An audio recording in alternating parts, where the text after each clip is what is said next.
Well, hi, everybody. I'm so privileged to be able to present to GenNext this year. Welcome to my presentation, Music Industry Advocacy Positivism. I just had to make you a 2021 introduction video for you.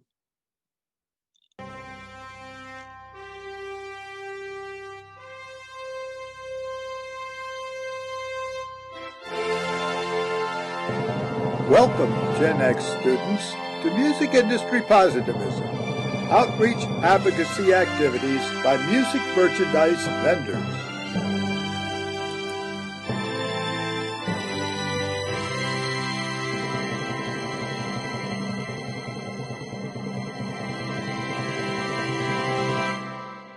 You can be so valuable as you reach out to the community. You can do so many things. You can make a difference with the lives of the students, the community, and also working with the various aspects of our schools.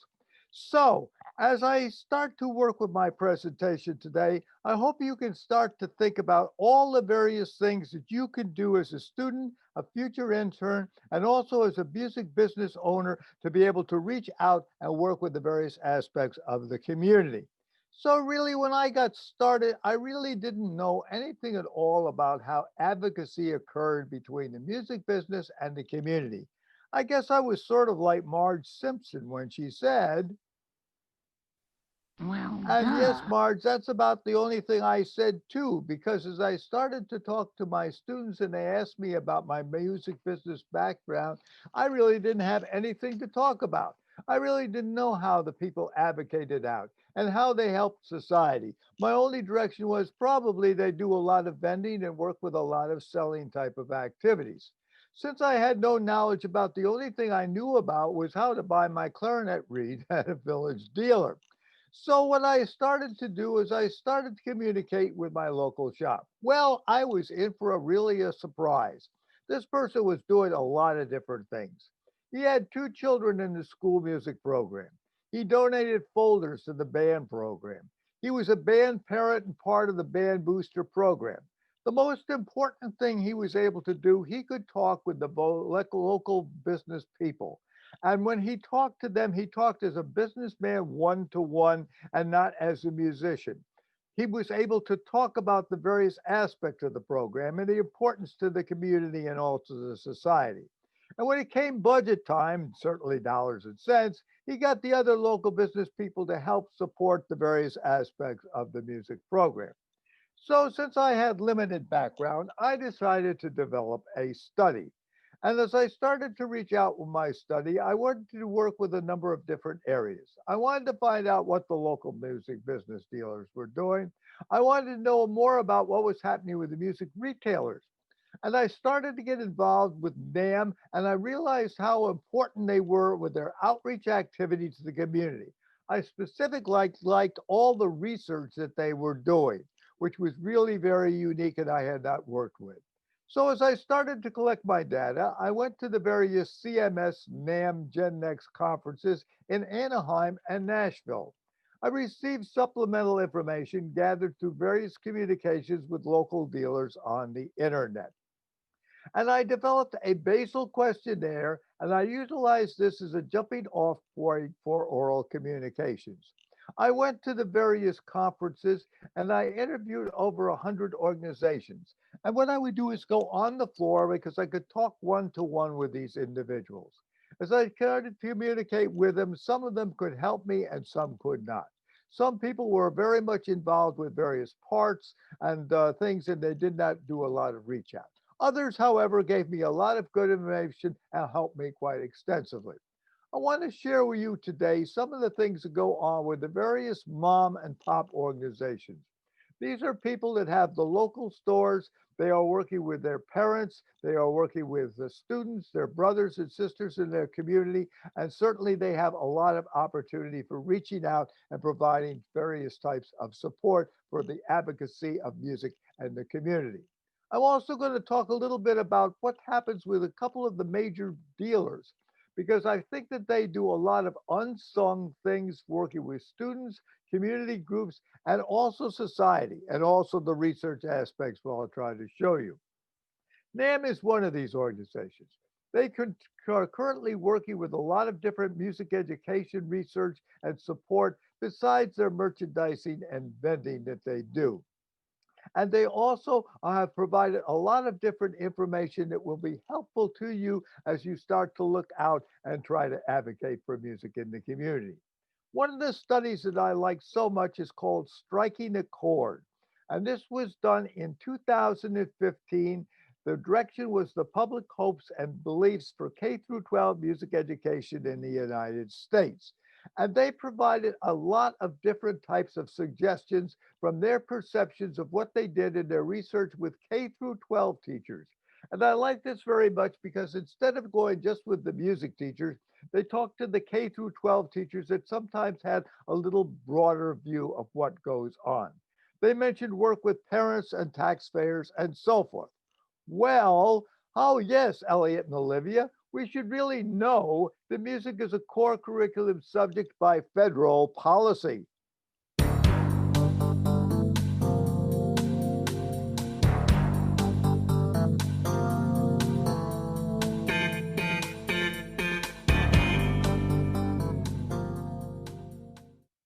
And ma'am made a couple recommendations, which I thought was really interesting. They indicated that we should try to increase awareness among parents, teachers, administrators, and school boards that music is a core curriculum subject by federal policy. Very important to note. They also indicated that every student who wanted to play a musical instrument and access to that instrument of choice should be able to take them home to practice and have the necessary materials to work with. And they also talked about reducing disparities in music education access and quality. So all schools, geographic regions, and demographic groups should have equal access to quality music education.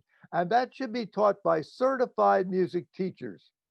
I wanted to talk a little bit about nonprofit and charity groups that reach out. And my direction comes from one of my students who I had last semester. He has completed his music business degree and he is working for a nonprofit charity type of organization. He eventually is going up in the profession to other types of organizations, but he started with this group because it is a great opportunity. He was started with them, and I recommend it to you also as looking for future careers as some place to get started or work with. And I'm going to talk about the Legacy Music Alliance. This is in Utah. It's a nonprofit corporation. It provides for various districts within the state, and it started out as a charity.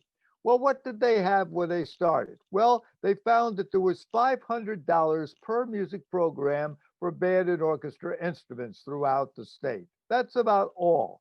And some of the instruments in the school were 25 years or older. They were working with high poverty districts, and the students received federal free lunches and federal types of support. In 2017, when they did an assessment of what they had done, they found that they had enabled 1,332 instrument repairs. They have provided assistance to 191 school music programs. They had conducted 299 clinics. They had developed an Adopt a School music program. I think this is a fascinating thing because they allowed various communities to come in and community organizations and businesses to come in and support the various aspects of the music program, not to sell products, but to be able to support the program. They could do a lot of things helping with the administration, profiling, and also providing visibility. They had also implemented a STEM program, a science, technology, engineering, and math. And they had provided all types of clinicians into the classroom. This is the Madeline Choir School. Non traditional school, yes, but they were able to help them provide materials for them to be able to work for. And also the Woods Cross High School program, another program that was non traditional, but they were able to help. This is really cool because they brought in two of the Beach Boys to be able to talk to the kids. Obviously, these kids did not grow up with the Beach Boys, but they probably have heard their music. And to get a chance to see some of these individuals and their work that they have done over the years, I thought was fascinating to bring them in to be able to talk to the students in the schools.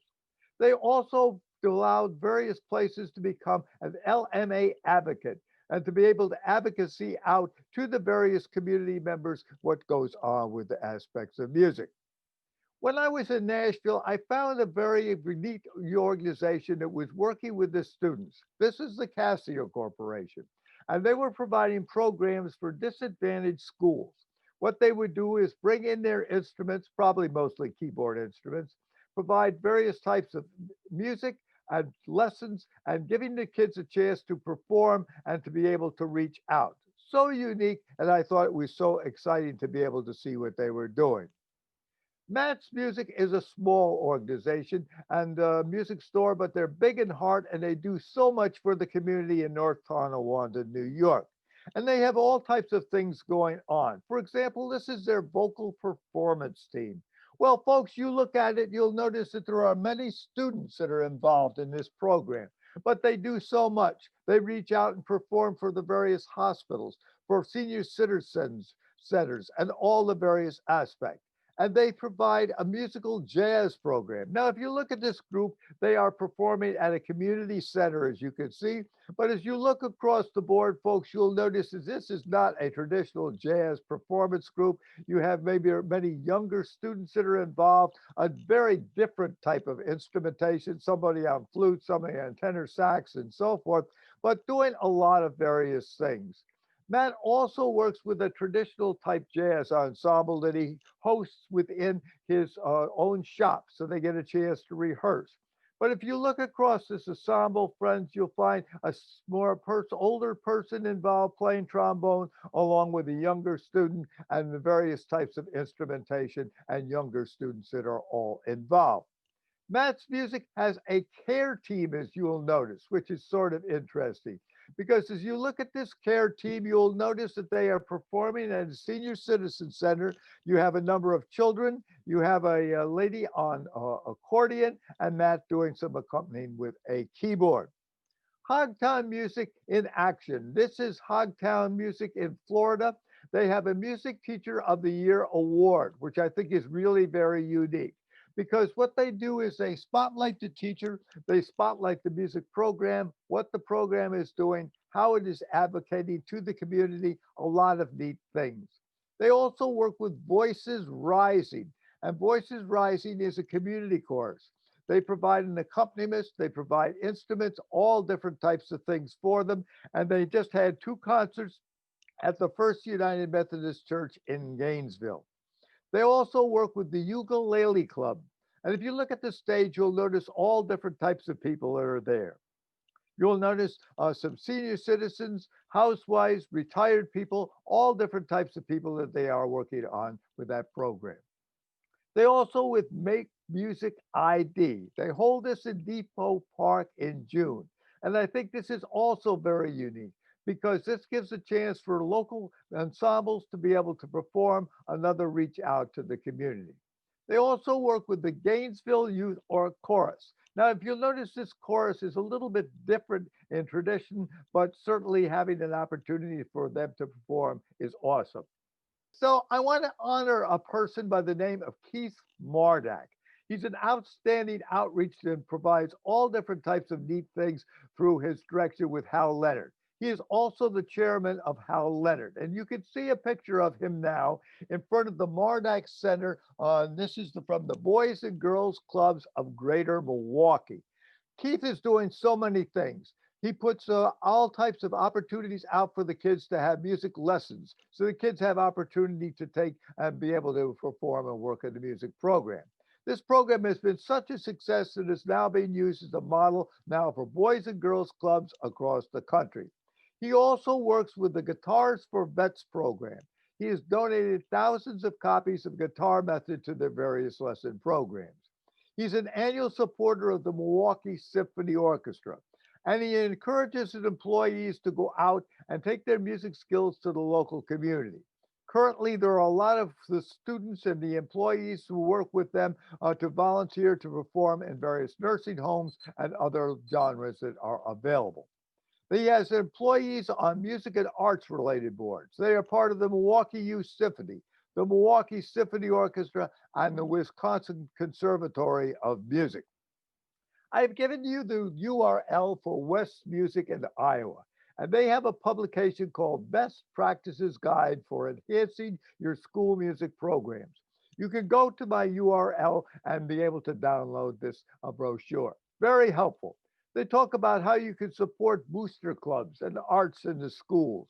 And they give you ideas and guidelines for strategies for organizing and sustaining arts education advocacy. They talk about working with the web pages that are available through NAM and the videos that are there and the comprehensive art support websites. So you have some great resources if you want to follow up. One of the things I was so excited about was their research focus. And I think it's really important to know. Did you know that young children who receive a year of musical training showed brain changes and superior memory? Did you also know that music students scored higher on SATs, averaging 57 points higher in verbal and 41 points higher in math? So need to be able to emphasize these things. If you go to Jerry's Music Shop in South Hadley, Massachusetts, you will find a symphony of saints. And they have various types of opportunities for donating instruments from the community. What the people do is they take these instruments, and they may be instruments who have been sitting in the attic or in the basement. They are not used. Their kids have gone through school and they're not part of the music program anymore. And then they put them in shape, they put them in playing condition. And what they do is then distribute them out to the various underprivileged kids in the community, and they can then be part of the school music program. Awesome, well thought out, fantastic. Mike Risco gives back. Mike's got his shop in Osney, New York, and he provides all types of free music services to hospitals, schools, and the community. He works with the Sunshine Children's Hospital at Osney. As you probably know, we had a fundraiser for the Habitat for Humanity to raise money for that disaster in Puerto Rico a couple of years ago. He was part of that. He works with the Osney Children's Center Benefit. He works with the Chappaqua Children's Book Festival. And he does all different types of things. This is his In the Community page. And folks, look at all those various pictures from Earth Day and all the various things that he is doing. So awesome. He also works out with the schools. You take a look at this picture, you'll notice this is the superintendent of schools of Osney with Mike, and they have developed some type of a reach out opportunity for people in the community for being able to learn and play on guitar. So many neat things that he is working with. I thought this was also so unique. He works with the various little league teams and sponsors them in Osney. There is the Mike Risco Music Rock Stars and the Mike Risco Music Lions and the Mike Risco Music Ducks. So many neat things that he is pulling out into the community. The Candyman Music Shop is in New Mexico, and they have been working with Soldiers, Songs, and Voices. And this is a community-based outreach program, provides veterans and their families free instruments. They have songwriting workshops, and they can, when they come back, they have opportunities for various types of activities to be able to work with. I mention that because Soldiers, Songs, and Voices is an organization that you might be able to look at and bring into your programs. It was founded by Dustin Welch in 2011 in Austin, Texas. Soldiers, Songs, and Voices, community-based outreach. The veterans get the free instruments, songwriting workshops, and all types of wonderful things that they can work with and go to when they come back. So you can reach out to. I thought it was so neat to see what the Fredonia Music Industry Program is doing at Fredonia, New York. They work with Hale Fredonia Records, and they have a phenomenal coordinator by the name of Armand Petrie. He is coordinator of the program. He has a Master's of Arts in Arts Management from the University of Buffalo, and he has revamped the Fredonia Music Industry Program and gives the kids all different types of opportunities to reach out. For example, I mentioned the Puerto Rico Relief Fund efforts that went on. They've developed Hope for the Holidays. And this was part of a program. They work in conjunction with the Masonic operation, the Fredonia Masonic Lodge in Fredonia. They provided entertainment, they provided free refreshments, and the people obviously were charged admission. But all that money went for that specific effort, which I thought was really cool. Really exciting is the work they've done with the Institute of Autism Research. They raised $25,000 for this organization. Wow.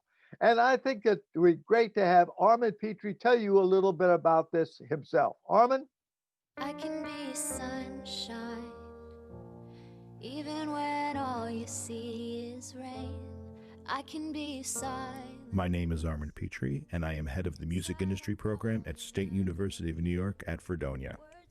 On April 16th, our student record label, Hail Fredonia Records, raised $25,000 for the Institute for Autism Research at a concert event with the Goo Goo Dolls, Mary Ramsey from 10,000 Maniacs, and Cassandra Kubinski. We also partnered that day with Record Theater in Buffalo, New York for our exclusive Record Store Day release of Not So Different.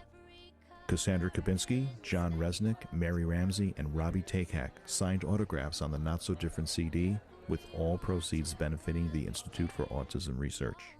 The music industry program, the communications department, and the sound recording majors worked together to produce this wonderful community event. And we can still keep giving to the Institute for Autism Research.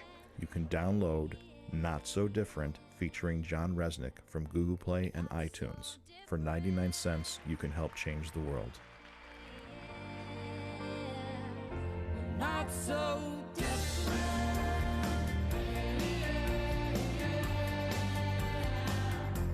Not so different. So awesome. So many things that they are able to do. So you can reach out to, there's so many different things that you can do. As an intern, you can see what your sponsor is doing to reach out to the community. And then what you can do, you don't have to be pushy or overbearing, but mention various possible things that they can work with in the community. You might get involved with this as part of your project. Another thing you could do is you might talk with your local community members or civic leaders about types of music related activities to be created with the community you're living in. You have so many influences you might be able to work with. One thing I would do if I was teaching high school is invite you in to be able to talk to my high school students about what you can do in the community and about music business careers.